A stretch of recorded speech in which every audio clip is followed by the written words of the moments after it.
profit shifting. This term base erosion and profit shifting I have been teaching you since beginning of the lectures, and I hope you have understood transfer pricing provisions, which are one of the recommendation given by the OECD. Equalization levy, that was also recommended by OECD.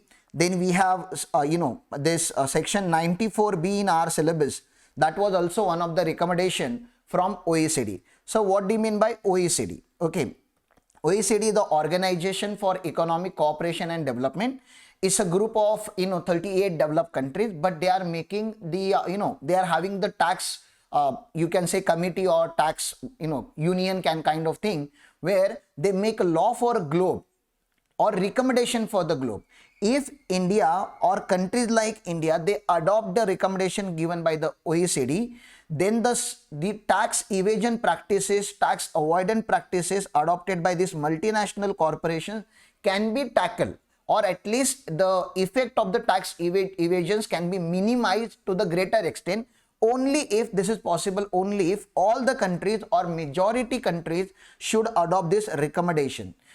And let me tell you with very much proud, the most important recommendation, please understand, the most important recommendation of the OECD model are already adopted in income tax law, and we have covered all those recommendations which are adopted by income tax law India, please understand.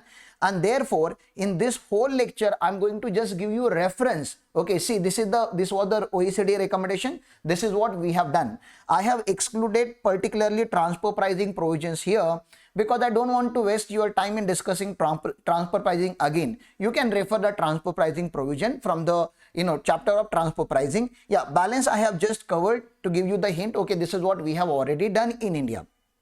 There are total 15 action plans. So what do you mean by action plans? Many people have done the tax evasion, and to control that tax evasion we are having an action plan. So we are going to learn those action plan. Out of 15, the most relevant in India, which are adopted by Indian government and which are exam oriented, are going to be discussed in this lecture. I'm not going to discuss all the action plans. Definitely if you want to study for your own knowledge, you can study it from your study material, but from examination perspective, whatever I'm going to teach you now is the minimum requirement, my dear friends.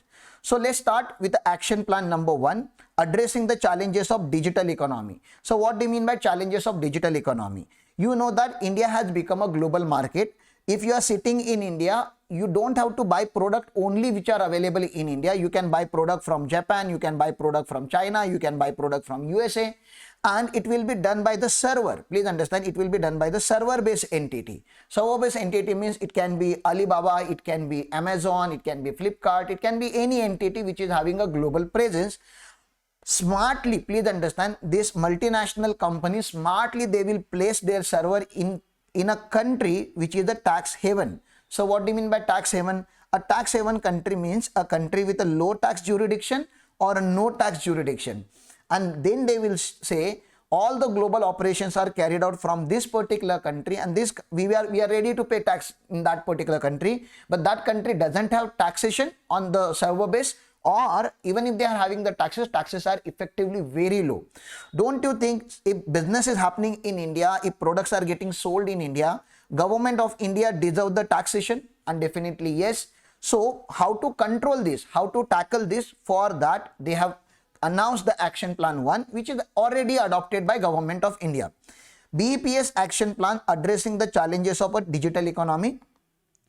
OECD recommendation, please understand, all these are just a recommendation. It is not a force by OECD. If you wish to adopt, you may adopt. If you don't want to adopt, you can continue with your existing law. But if you adopt, definitely it will help you to take care of international tax avoidance practices. Okay, so modifying existing permanent establishment rule. So we have already discussed that in section 9.1, that government of India has updated the definition of permanent establishment also to cover digital transaction into it. Modifying existing permanent establishment rule to provide whether an enterprise engaged in fully dematerialized the digital activities would constitute a PE if it is maintain a significant digital presence in another country's economy. So they have announced this, introduced a new terminology in permanent establishment, that is significant economic presence. Please understand, earlier the permanent establishment was looked as only a fixed place of business. Fixed place of business. Fixed place of business means branch, factory, warehouse, something like that. Okay, we are having definition in coming chapters for permanent establishment, but it was always physical. Now they are also trying to cover digital presence as a permanent establishment. A virtual fixed place of business, please understand, a virtual means online, a virtual fixed place of business of P, when the enterprise maintains a website on a server of another enterprise located in a jurisdiction, carries on a business through that particular website. Imposition of final withholding tax. Do you know we have introduced section 194O on e-commerce transaction now? Imposition of final withholding tax, that is TDS, on certain payments for the digital goods or services provided by a foreign e-commerce provider. So this is also there. Imposition of equalization levy. So we have also adopted this, and we have also expanded the definition of permanent establishment. So all the possible recommendation given by the OECD are already adopted by Indian government through Indian income tax law. Imposition of equalization levy, consideration for certain digital transaction received by non-resident from a resident or non-resident having PE in other contracting states. So we already have 6% equalization levy and 2% equalization levy that we have discussed. So what are the provisions out of this recommendation are incorporated in Indian law? Equalization levy, you know that. Chapter 8 of Finance Act 2016 provide for equalization levy at the rate of 6% on the amount of the consideration for specified services, that is advertisement, received or receivable by a non-resident not having the PE in India, providing services not effectively connected with PE in India from whom? From a resident obviously who carries business in India, or from a non-resident who is having PE in India. So whatever payments are made from India to a non-resident, maybe Facebook or Google, they are covered here if obviously the amount is exceeding 1 lakh rupees. A resident and non-resident having PE in India has to deduct equalization levy at the rate of 6% from the consideration for specified services. Finance Act 2020 has amended the scope of equalization levy to cover now 2%.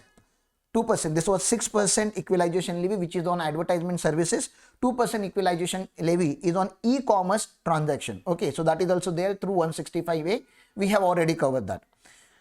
Accordingly, from 1st April 2020, equalization levy at the rate of 2% would be chargeable on the amount of consideration received or receivable by e-commerce operator from e-commerce supply of service made or facilitated by it to a person resident in India or to a non-resident having a following circumstances. What are the following circumstances, sir? Sale of advertisement which target customers who are resident in India or who are accessing your portal by using internet protocol IP address which is located in India. Sale of data collected from person who is a resident in India, so that is also covered here. And to a person who buys such goods or services both using the internet protocol located in India. So these are the points which were already discussed in 2% equalization levy. Further, we also have introduced withholding tax, that is a TDS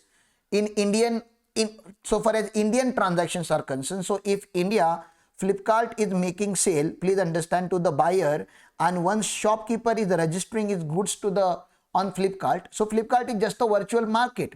Okay. So there are sellers and there are buyers. So whenever this buyer buys goods from the Flipkart will deduct the TDS while making payment to this seller. Okay. So section 194A inserted by Finance Act 2020 with effect from 1st October 2020 provide that where sale of a goods or provision of a services of e-commerce participant is facilitated by, this is the e-commerce participant, by an e-commerce operator through a digital electronic facility or platform, such e-commerce operator liable to deduct TDS at the rate of 1% on the gross amount of such sale and services or both. So these were the action plan 1 and things that we have adopted in India. So we have expanded definition of the PE. Secondly, we have also introduced equalization levy. Third, we have and there are two types of equalization levy. On advertisement services 6%, on e-commerce activity 2%, and we have also adopted section 194O to cover the e-commerce transaction which are happening in India in form of TDS. Please understand. So government of India is making India ready to fight with the tax avoidance practices adopted by this digital economy, We are going to attack on digital economy. We are already attacking on it, and now it is become very much prominent that you cannot evade taxes in India by utilizing the loopholes of India. Okay, the law is becoming stronger and stronger day by day. Thank you.